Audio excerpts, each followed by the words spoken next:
Malgré ciel la ouvert l'ennemi quand il qui était un puissant et un bison bon côté moi. Le motif méchant, présent souvent les retés, ça difficile et un bison bon côté moi. On peut pas faire tout seul. Un bison bon côté moi. On peut pas faire tout seul. C'est où je mets la vérité.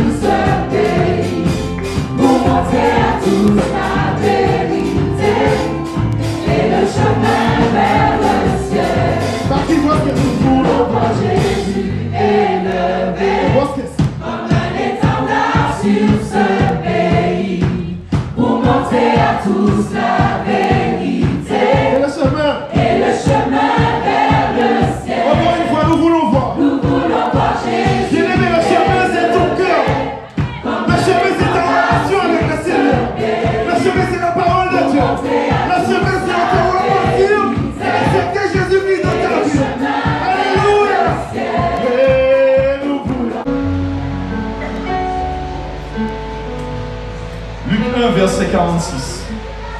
Le peuple d'Israël a attendu pendant des millénaires. Et vous connaissez l'histoire, c'est l'histoire d'une jeune femme. On appelle la jeune femme l'Alma, une vierge. Mais en ce temps-là, ne vous y trompez pas, tout le monde, toutes les jeunes filles étaient vierges. Si elles n'étaient pas vierges, on les lapidait.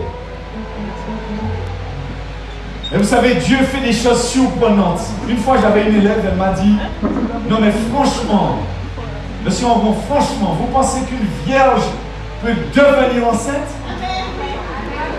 Je lui ai dit, avec les hommes, c'est pas possible.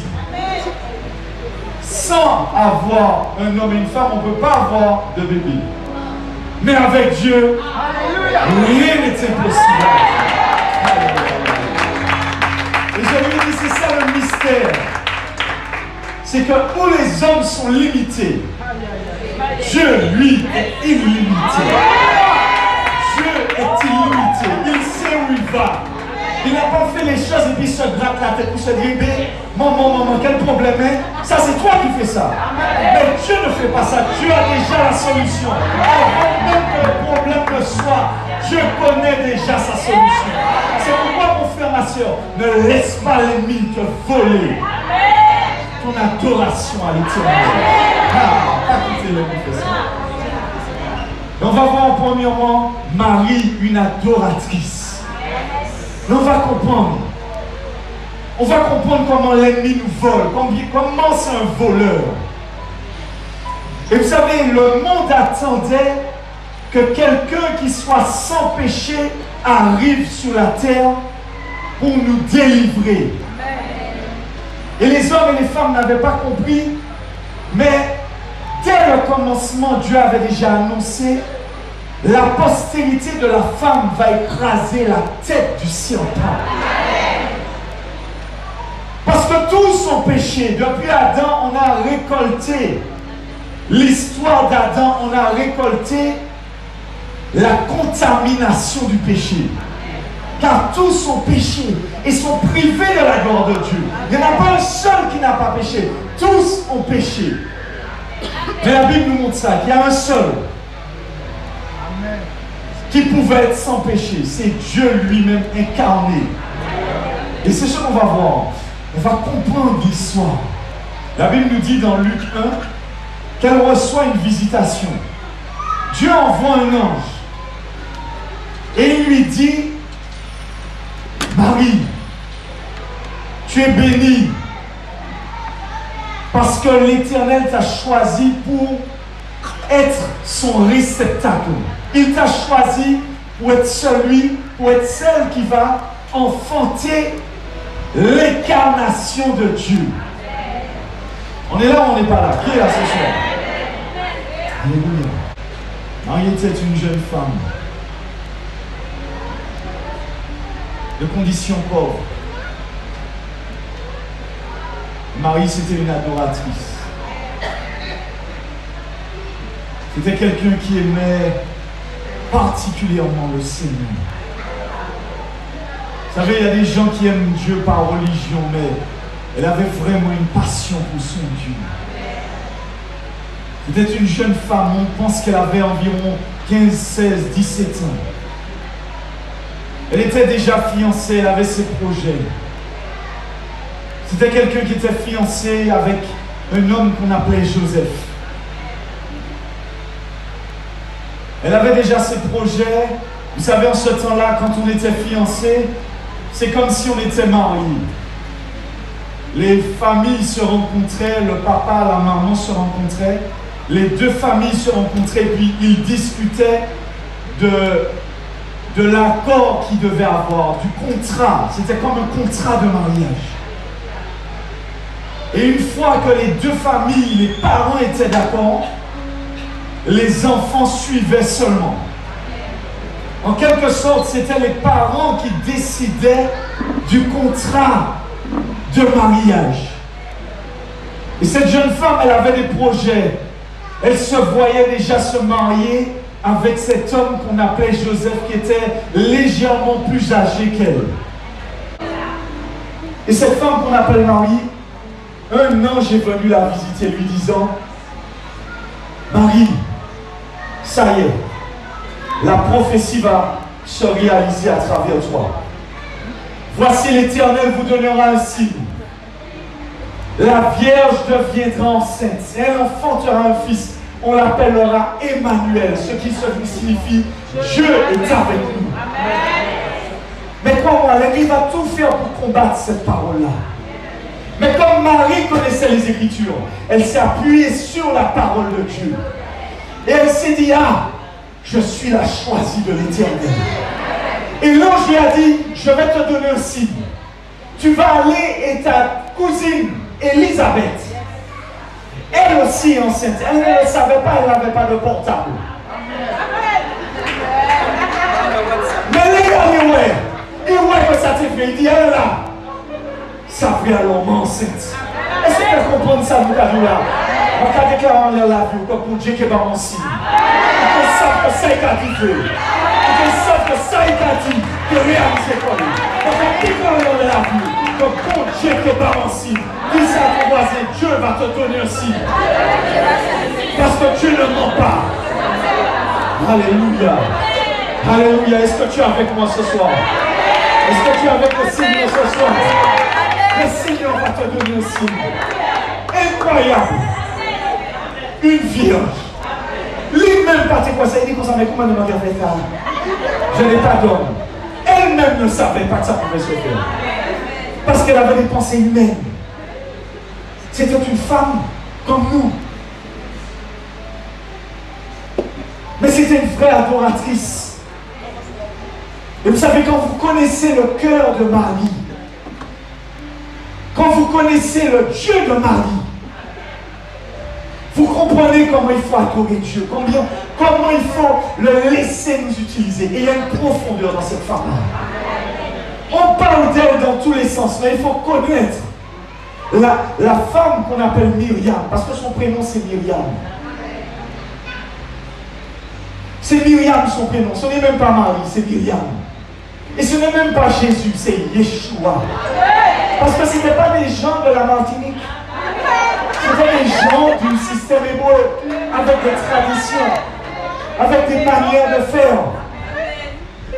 Et la jeune fille deviendra enceinte, c'est normal, on se mariait en ce temps-là très jeune. 15-16 ans, tu pouvais déjà te trouver marié, parce que c'était la tradition, c'est comme ça que ça se passait. Et Dieu lui a dit, à travers un ange, qu'elle allait devenir enceinte. Et quand elle est allée voir sa cousine, allons voir ce qui a été dit, ce qu'elle a dit. Et on va rentrer. Je demande ça au Saint-Esprit: Seigneur, aide-moi. Parce qu'il y a beaucoup de personnes qui recherchent la vérité. Jésus dit: Satan est un menteur. Il est né dans le mensonge. Il vit du mensonge. C'est sa spécialité. Est-ce que Dieu a réellement dit? Allons voir. à partir du verset 46. Est-ce que quelqu'un peut lire? Et Marie dit, mon âme exalte le Seigneur. Et mon esprit parce qu'il a jeté les yeux sur la bassesse de sa servante. Car voici, désormais, toutes les générations me diront bien-aimé. Parce qu'il a jeté les yeux sur la bassesse de sa servante. Car voici désormais toutes les générations me diront bienheureuse. Parce que le Tout-Puissant a fait pour moi de grandes choses. Son nom est saint et sa miséricorde s'étend d'âge en âge. Sur ceux qui l'ont, il a déployé la force de son bras. Il a dispersé ceux qui avaient le cœur des pensées orgueilleuses. Il a renversé les puissants de leur trône. Il a élevé les hommes. Il a rassasié le bien. Et il a envoyé. Il a secouru Israël, son serviteur. Et il s'est souvenu de sa miséricorde, comme il l'avait dit à nos pères. Envers Abraham, pour toujours. Marie demeura avec Élisabeth. Puis, oui, puisque Élisabeth a accouché. Elle avait 6 mois quand elle a... Élisabeth avait 6 mois de grossesse quand elle a entendu l'annonce. Donc elle est restée 3 mois avec sa cousine jusqu'à ce qu'elle accouche. Et une fois que sa cousine a accouché, elle est rentrée chez elle. C'est de la logique, non? Voilà, parce que si c'est 9, si c'est 3, 9. Et c'est 9 mois de grossesse. Vous êtes d'accord avec moi? Ok. Et quand elle est arrivée, elle a commencé, quand elle est arrivée chez sa cousine, elle a commencé à psalmodier.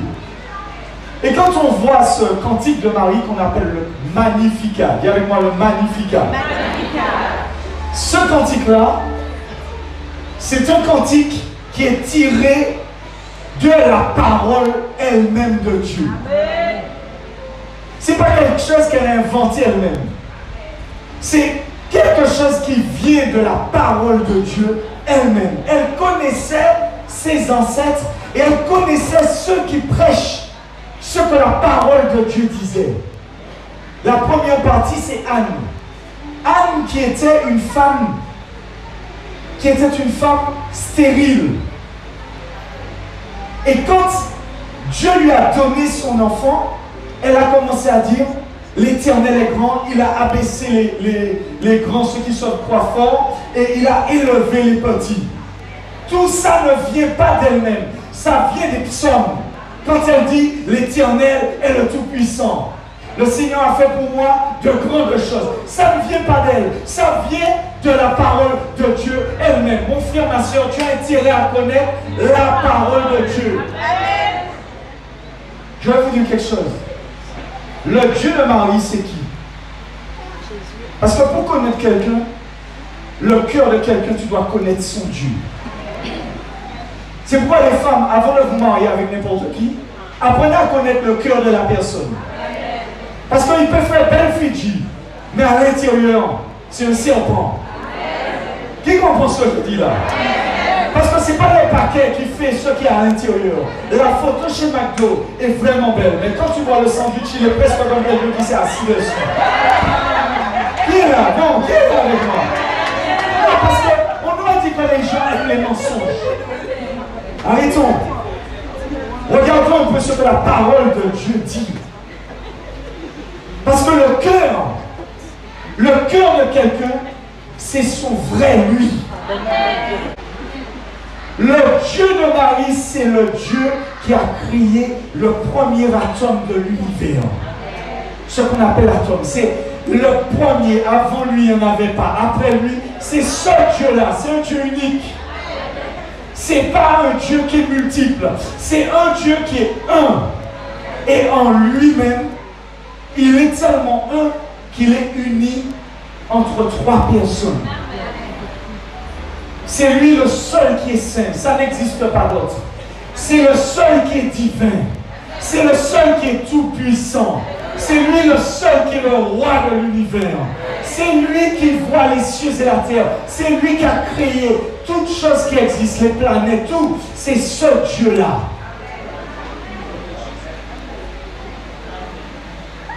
Le Dieu de l'univers, tu vas le former dans une statue? Comment tu fais ça? Le Dieu de l'univers, tu vas écrire, c'est lui qui est comme ça, comme ça, comme ça, et puis tu vas finir avec moi? Sincèrement, il y a un problème. Le Dieu de Marie, c'est quelqu'un qui est immortel. C'est quelqu'un qui est tout puissant. C'est le seul qui est omniscient. Ça veut dire quoi? Qui sait toutes choses. C'est le seul. Ça n'est personne ne peut savoir toutes choses. C'est lui qui sait le début et la fin. Les démons peuvent avoir des informations, mais le Dieu de Marie, mon Dieu à moi aussi, c'est un Dieu qui sonde les cœurs et les reins, qui connaît les profondeurs de l'homme. Ce n'est pas n'importe quel Dieu. Le Dieu de Marie, le Dieu de Marie n'est pas n'importe qui. Et le Dieu de Marie, Yahvé, Adonai, on ne dit même pas son nom, on dit Adonai. Ce Dieu-là, il est une personne qui est en trois. C'est-à-dire entre le Père, le Fils et le Saint-Esprit. Allons prendre Genèse 1. On va comprendre ça. On va descendre tout doucement.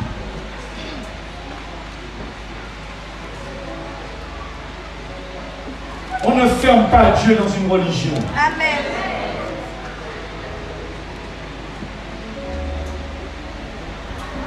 Au commencement, Dieu créa les cieux et la terre. Genèse 1:1. La terre était informe et vide.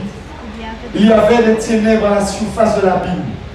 Et l'Esprit de Dieu se mouvait au-dessus des eaux. Dieu dit que la lumière soit et la lumière fut. Le Dieu de Marie, c'est un Dieu qui est un. C'est un Dieu qui est uni avec lui-même. Le Père ne fait pas de compétition avec le Fils. Le Fils ne fait pas de compétition avec le Saint-Esprit. Le Saint-Esprit ne fait pas de compétition avec le Père. Il est un. Quand il dit il est un, il dit je suis Echad. C'est pourquoi Jésus lui-même a dit celui qui me voit a vu le Père. C'est-à-dire que c'est un Dieu qui s'entend parfaitement avec lui-même. C'est un Dieu qui est en osmose avec tout ce qu'il crée. Et quand Dieu a créé les hommes, c'est ce qu'il a fait. Il a pris l'homme de la glaise et il a insufflé son souffle de vie dedans. Et vous savez pourquoi Dieu a créé l'homme? C'était pour prolonger sa relation sur la terre. Il voulait régner sur la terre, mais à travers l'homme. Et la partie la plus importante de l'homme, c'est le cœur de l'homme. C'est ce qu'il y a en lui. Et Dieu voulait régner sur la terre à partir du cœur de l'homme. Parce que Dieu est esprit. Et il faut que ceux qui l'adorent l'adorent en esprit et en vérité. Mais l'homme aussi est esprit, qui est dans un corps. Qui est là ce soir? Dis ça à ton voisin. Tu es un esprit. Le plus important en toi, c'est ton cœur. C'est là que Dieu veut bénir. Je ne sais pas si tu imagines, mais quand... C'est vraiment un message d'amour ce soir. C'est un message d'amour. C'est pour que tu puisses comprendre à quel point tu es unique aux yeux de Dieu. Et je veux te le dire, mon frère, ma soeur, il y a beaucoup de personnes qui ne s'aiment pas eux-mêmes. Il faut que tu t'aimes. Avec ou sans gants. Même si on voit que ton nez sur ton visage. Même si tu ne te sembles pas parfait. Il faut que tu t'aimes. Il faut que tu sois fier de toi. Il faut que tu vois la vie. Parce que Dieu t'a donné la vie. Tu es à son image. Il t'aime tel que tu es. Avec tes défauts, avec tes difficultés, avec tes projets. Il faut que tu t'aimes. Même si ton mari, ta femme ne t'aime pas. Il faut que tu t'aimes toi-même.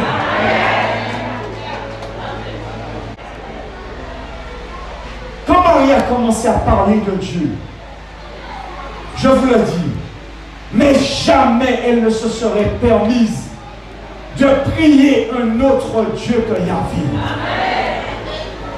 Parce qu'elle sait très bien que si elle le faisait elle-même, ce serait de l'idolâtrie.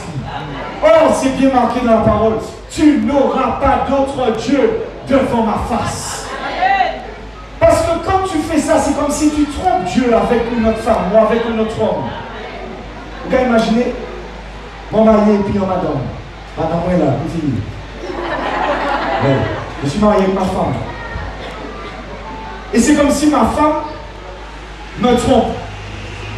Et puis elle me dit, mais c'est pas grave chérie, je t'aime aussi.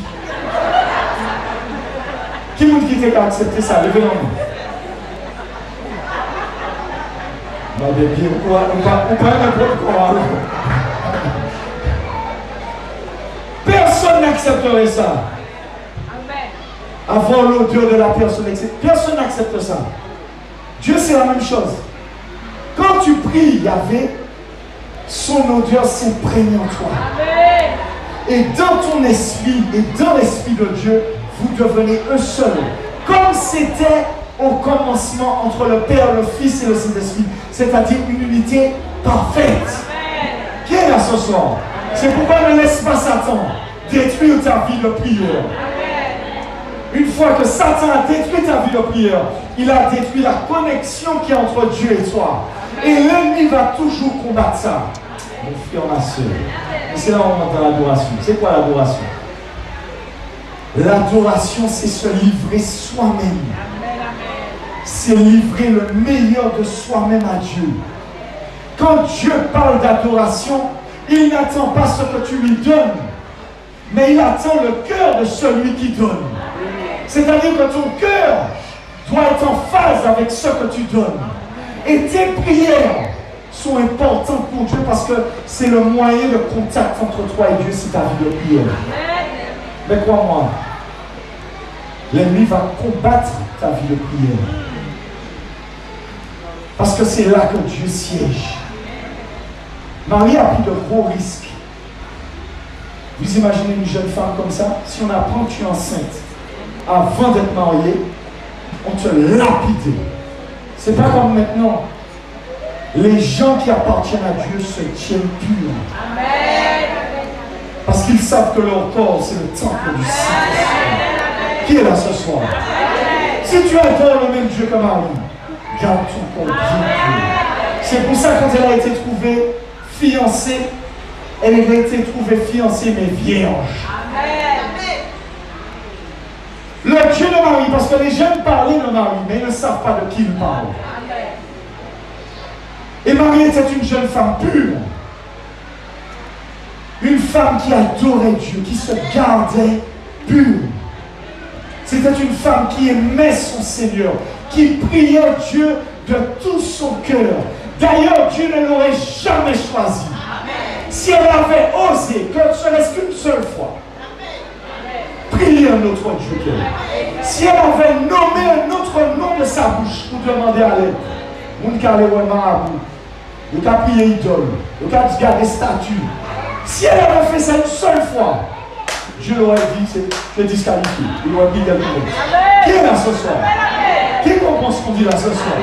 Parce que maintenant, il y a même des chrétiens qui font ça.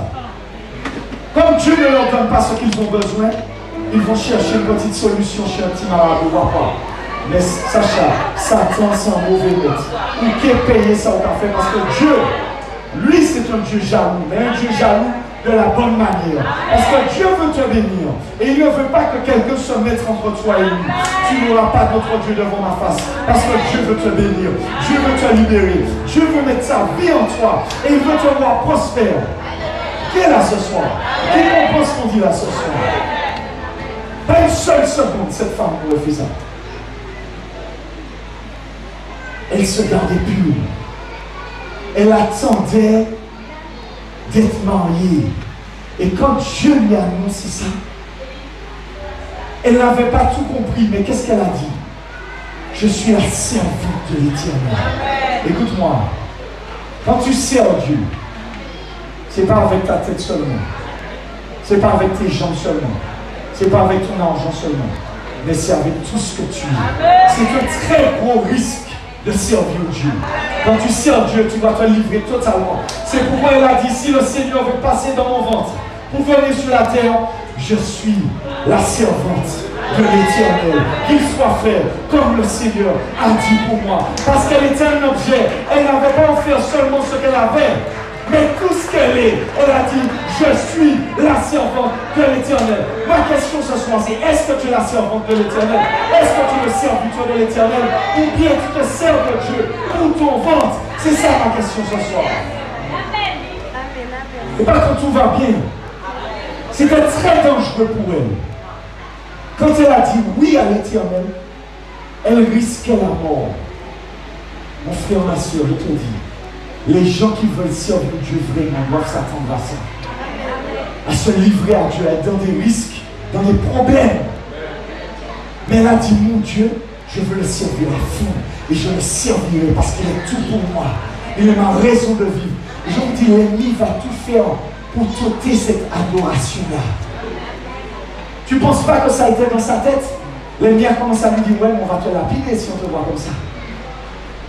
Ah, peut-être que Joseph lui-même s'est dit, ah, et puis qualité modèle de Fontana, je vais renoncer à me marier. C'est un ange qui lui est apparu, parce que lui aussi était un ange juste. Et l'ange lui a dit, ne crains pas de prendre pour femme Marie. Et il n'a pas dit de prendre pour une femme, de prendre ta femme, parce qu'il avait déjà considéré comme sa femme. Et la Bible te dit qu'il ne l'a point connue jusqu'à ce qu'il soit, jusqu'à ce qu'elle ait enfanté de l'enfant. Ça veut dire que jusqu'à ce que... Mais après ça, ils ont eu des relations. C'est logique. Parce qu'elles s'étaient mariées pour avoir d'autres enfants. Et d'ailleurs, Jésus avait des frères et sœurs. Qui est là ce soir? Qui comprend ce que je dis là? Qui comprend? Écoute-moi, je ne sais pas de quel mari on parle, mais le Dieu que je lis, le Dieu de la Marie que je lis là, c'est pas un Dieu qui mélange. Peut-être que toi tu fais de l'échangisme, mais Dieu ne fait pas d'échangisme. Quand Dieu te veut, il te veut pour toi. Il peut prendre toute place là, il parlait cohabiter puis nous. Et l'ennemi, c'est ça. Et Dieu nous ramène depuis la création. Et on voit le serpent qui est là et qui dit à Ève, est-ce que Dieu a vraiment dit? Parce que l'ennemi va mettre le doute sur la parole de Dieu. Il va vouloir discréditer ce que Dieu dit. Mais croyez-moi, le Dieu de Marie, c'est un Dieu qui ne tolère pas de rival. Et Satan l'avait déjà prévu avant que la terre ne soit vraiment formée. Il avait déjà dit ça. Je vais aller m'installer sur le trône de Dieu. Ézéchiel. Je vais enlever, je vais prendre la place du Très-Haut. Je vais m'asseoir au-dessus des étoiles. Ce n'est pas les étoiles qu'on voit là, mon frère, ma soeur, c'est ton cœur. Ah, est-ce que tu es là ce soir? C'est ton cœur que l'ennemi veut. Parce qu'il sait que s'il est dans ton cœur, c'est comme s'il a toute la voiture. Il va où il veut. Il te fait faire ce qu'il veut. Parce que Dieu est esprit, mais Satan aussi c'est un esprit. Et vous savez pourquoi les gens ne changent pas? C'est parce que Dieu n'habite pas dans leur cœur. Ils n'ont pas d'adoration pour Dieu. Mais quand tu as une adoration pour Dieu, Dieu lui-même te transforme face à face. C'est pourquoi tous les gens qui ont une vie de prière, une vie d'adoration, Dieu les transforme. Pourquoi ouais que Tifi n'a pas qu'à changer? C'est parce qu'il n'a pas mis en relation avec lui, bon Dieu. Il n'a pas qu'à prier. C'est pour ça bon Dieu n'a pas qu'à transformer. Dis-moi qui l'a souhaité là. Pourquoi ouais que Bougla a été méchant, malgré ça qu'a fait l'année à l'évangile? C'est parce qu'il n'a pas qu'à prier. Il n'a pas mis adoration, il n'a pas mis relation avec lui, bon Dieu. Dis-moi qui l'a souhaité là. Au lieu de parler, papa, aille prier, c'est là mon Dieu qui est délivré. C'est là mon Dieu qui est transformé. C'est là mon Dieu qui a changé la vie. Parce que Dieu veut régner dans ta vie, mais à partir de ton cœur. Et si tu ne pries pas, si tu n'as pas d'adoration, Dieu ne siège pas sur ton cœur. Ton business va tomber, ton foyer va tomber, tes affaires vont tomber, la maladie va te ronger, les problèmes. Et c'est pourquoi l'ennemi combat l'adoration comme ça, mon frère, ma soeur. Satan a osé prendre le nom de cette jeune femme-là pour en faire un business. Quand on lit la parole de Dieu, on connaît qui est le Dieu de ma vie. Et il est temps qu'on rende à Dieu ce qui appartient à Dieu. Il est temps qu'on détrône Satan du trône qu'il a volé, parce que c'est un voleur, c'est un menteur. Toujours avec mon souffle. Calme-toi, Stéphane, calme-toi. Dieu a emprunté une maison pour venir sur la terre. Dieu a emprunté un habitacle pour se manifester comme un vrai être humain. Ça, c'est de l'humilité. On appelle ça l'humilité. Je sais. Méchant, présent souvent les retés, ça difficile et en bison bon côté. On peut pas faire tout seul. En bison bon côté. On peut pas faire tout seul. C'est où chimère la vérité et la vie. Cet esprit ou cet talent, on les fréquenter. La vidéo sans parole ou ni moins crispé. Essayez vivre dans mon talent qui j'ai déjà sans fait vers où on peut pas prendre des